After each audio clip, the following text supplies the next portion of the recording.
Hello my brothers and sisters of the Order, welcome back to the Order. I am Celtic Templar, and today y'all we're actually going to be taking a look at the, or doing a how-to video on the said Celt Iberian Scutari, or Scutari, however you want to pronounce that. Some people even spell it with one I or two I's, so yeah, keep me out of that. So, what are the Scutari, or Scutari? Well, their name is implied on what they actually used, and that would be this, a shield that of which matched their type of equipment, which the Romans named their the Celt Iberians and their units after their shields, such as the Centenari and as well the Scutari, meaning, in other words, after their shield, the Scutum shield. So, yeah. So what was the Scutari shield design like this? Well, it's simple. It was like the heavy infantry. These guys were the bulk military. These guys would be in phalanx formation. These guys would push forward into enemy front ranks and pretty much, first hurl a javelin, then use their spear for close range, and if they lost that, they would use a sword. But pretty much, when it came down to the Scutari, I looked into how-to video, and normally when it comes to my how-to videos, there's always a type of debate on who's going to win, because it's always going to be this one, it's going to take the lead, this one's going to take the lead. But no, it was just automatically straight down the board, Scutari. I'm guessing most people didn't realize who the Scutari were, so that could be a major example. So, what are the Scutari in major forms? Well, the first time the Romans faced them would be during the Second Punic War. If we take a look at the Second Punic War, the Romans feared them for one major reason. They actually stated on how dangerous they were at the close quarters combat. And they were actually the bulk of, none other than Hannibal's army, other than the Gauls. So, what were they, pretty much? Well, as it stated, these guys would actually be majorly loyal to said Hannibal. And the fact is, these guys were incredibly, also in Celt Iberia, most people don't realize this, these guys were also mercenary units, also meant for other places in history. Now, the equipment I'm wearing is that of a 1/3 of the Scutari. However, after the massacre at Lake Trasimene, and then after the slaughter at the Battle of Cannae, for example, the Carthaginians had their Iberians dress up just like the said Roman legionari, in which, before said Battle of Lake Trasimene, only 1/3 of the said Scutari actually wore the type of equipment I'm wearing right now, such as mail, a helmet, and, as well, leg greaves. And many of you might ask, Templar, why only 1/3? Well, it depends on their wealth. In which I always found this a little weird because I did take a look at it, and apparently about 1/3 ends up dressed like this. Another third ends up dressed, with bronze armor or some sort of chest plate, kind of like what we see with the Histati, and as which there's also another third that doesn't have any armor at all, but just a cap made of cloth with a mohawk design and a secret helmet underneath. Well, most of the time. So, now the helmet I'm wearing is the Montefittino design, or Celto Montefittino, and these design of helmets would have been universal by this point. But in such, there were different design variations on this type of version. Sometimes they even had it without the top cap here. So in other words, it would just be this pure, smooth design, none of this stick-up thing. Sometimes, though, they would also have this design of helmet, which I don't know why, this is the most ugliest helmet to me. This is actually the weirdest looking helmet I have ever seen. Now, why did they wear this type of helmet? Simple. It was a design of helmet that which was meant to wrap around the head and as which cover their face. Pretty much all the way designed kind of like this, only a little more idiotic. However, I think it might have had Greek influence, which would explain the weird mohawk design. So many of you might ask though, why did they put that crest on? Well, as I said, it was probably inspired by the said Greeks, since there were Greek kingdoms or city-states or colonies in the said region of Hispania. And the Celtiberians might have copied from that and designed their own design. So why did the Celtiberians design it like that? I don't know. My biggest guess is because, one, it looked cooler to them. I don't know why, but it looks dumb as hell. However, that design of helmet would also inspire the later helmet, like this cloth design helmet, which was the prior helmet, but covered in cloth. This would actually add extra reinforcement to add in said protection, especially if someone came at you with a sword. It would actually be almost like a secret helm. It would be added protection. So in such, the Celtiberians did design a very good idea, but it was very weird looking, but I think I like that one more than the other one. They would also design this thing, whatever the hell it is, because whenever I look at this, it looks like a Principe helmet. If you ask me, I don't know why, it looks like a Principe helmet. Like it might have been copied from the Principes. But that's just me. But as I said, there were various design of helmets. There are hundreds that we are still discovering even to this day. But yes, as I said, I am one of those 1/3 groups, that of which, looks mostly like this, before the Battle of Lake Trizemy. However, when it came to the greaves, they would have had multiple design of greaves. Right now, I got the Roman, Greco, Carthaginian inspired design, while the Celt Iberians would have had their Celt Iberian greaves, which were smaller and would just protect the shin. However, there were some that did protect the knee, but it depended on their wealth and status, as I said. But now, during the Second Punic War, there would be 3 major weapons the Romans would take off from the said Celt Iberians and use them for their own standard in military and warfare. And that would be as follows. 1, the Roman Apilama, or as it's also known as in its original name, the Soliferum. The Soliferum was a Celt Iberian throwing javelin that was, redesigned for, had a thin rod design, and which would not break but bend on impact. But it wasn't meant for the entire rod to bend, it was just the head here to bend, which the Celt Iberians designed that to actually, defeat the purpose of using a big shield, which the major reason why this weapon was invented was mainly to stop a Gallic charge. If now y'all know what a Gallic charge is, let's just say you do not want to be on the receiving end of one, and the fact is, if you throw the javelin, it can actually break this head shield formation. The shield gets heavier, you can't move with it, and if you start moving forward, guess what? That bottom end of the said javelin is going to be digging into the ground. You're going to have to get rid of the shield entirely. So much so that the Romans copied from this weapon during the Second Punic War and developed their military standard for the later part of the Third Punic War, into the later Gallic Wars, and so on, even into the later parts of the Imperial period. Another weapon that the Romans copied off of would be this, a Pugio. That's right, the Romans copied from the Celtiberians with their Pugio Dagger.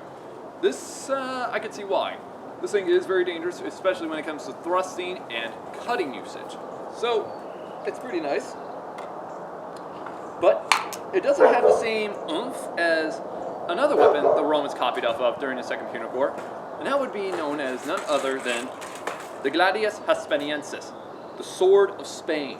This is what later conquered most of the known world in Europe, and in fact the Romans copied from the Celt Iberians in creating this. However, the Celt Iberian sword looked more like this, which honestly looks a lot more beautiful than this. But what can you do, because not that many people sell something that beautiful. I was thinking maybe I should get my manufacturer to make me something like that.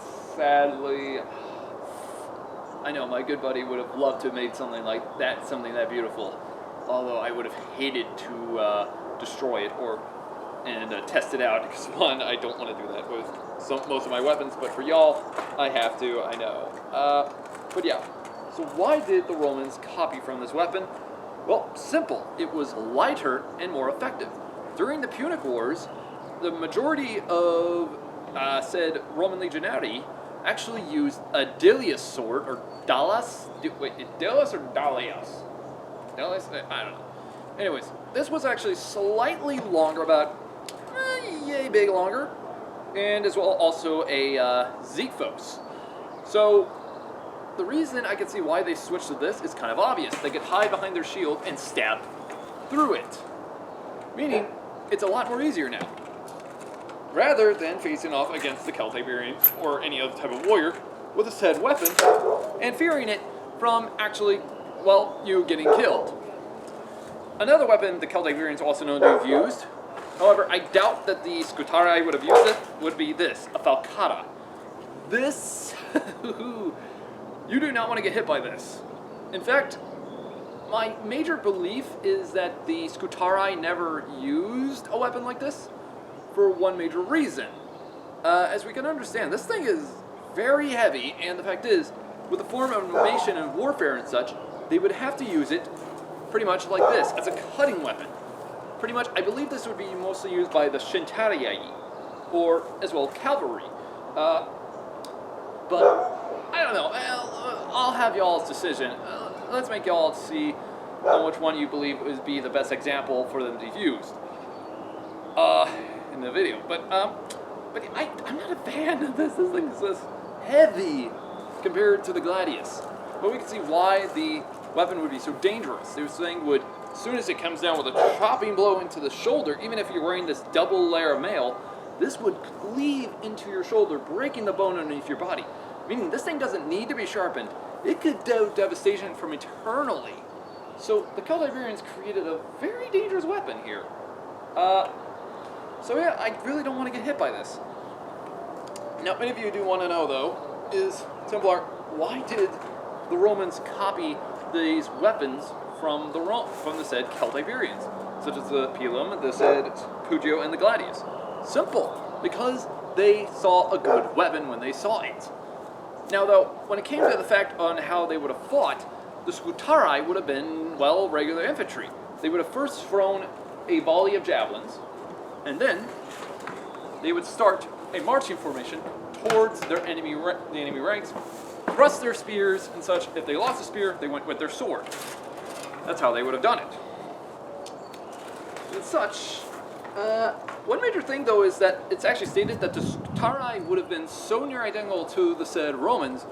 Hannibal Barca actually stated to the Spaniards to not wear their short-sleeved tunics, but to probably wear long-sleeved tunics like I'm wearing right now, so that way they don't accidentally mistake them for the enemy. Because as you can tell, I nearly look like a Roman.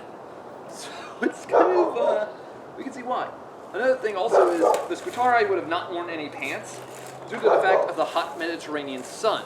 So we can see why their equipment would have been, well, this light.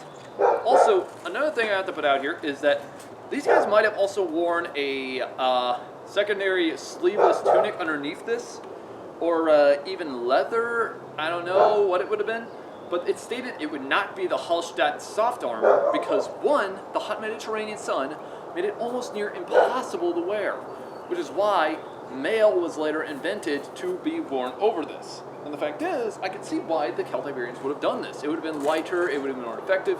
And the fact is, I don't feel any heat stroke. So, yeah, the Celt Iberians created a very good design. But maybe we should get right into it, shall we?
hopefully you liked that little video that we just did.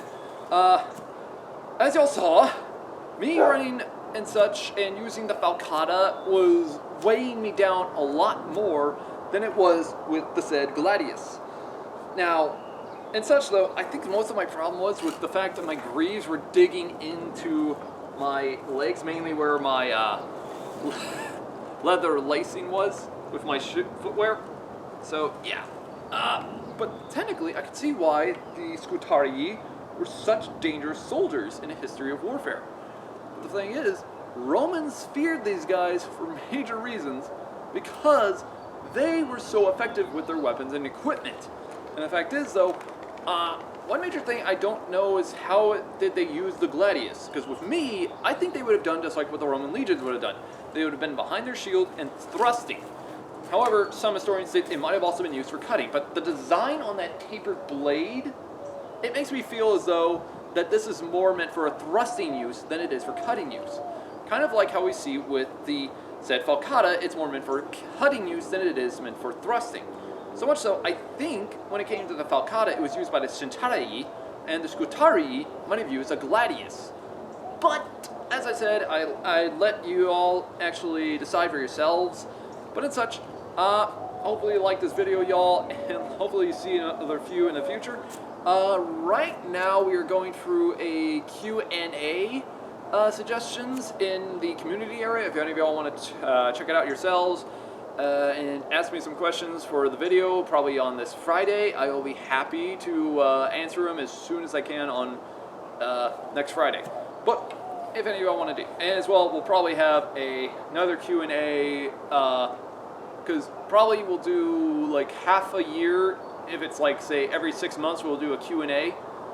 So probably from the middle of the year, like it is right now, till probably December maybe, or November, we'll probably do a Q&A video. So, yeah, pretty much so. But yeah, but if any of y'all want me to dress as any type of warrior of history you want me to cover, please let me know in the comments below, and I'll be happy to get right into it. As well, y'all, we will be doing another few reviewing weapons videos very soon. If any of y'all have any ideas of weapons we should cover and such beforehand, please let me know in the comments below. But as well, as I said, if any of y'all want me to do any type of historical subject, let me know. Anyways, guys, it's been Celtic Templar. Hope to see y'all in the next one. Have a great day.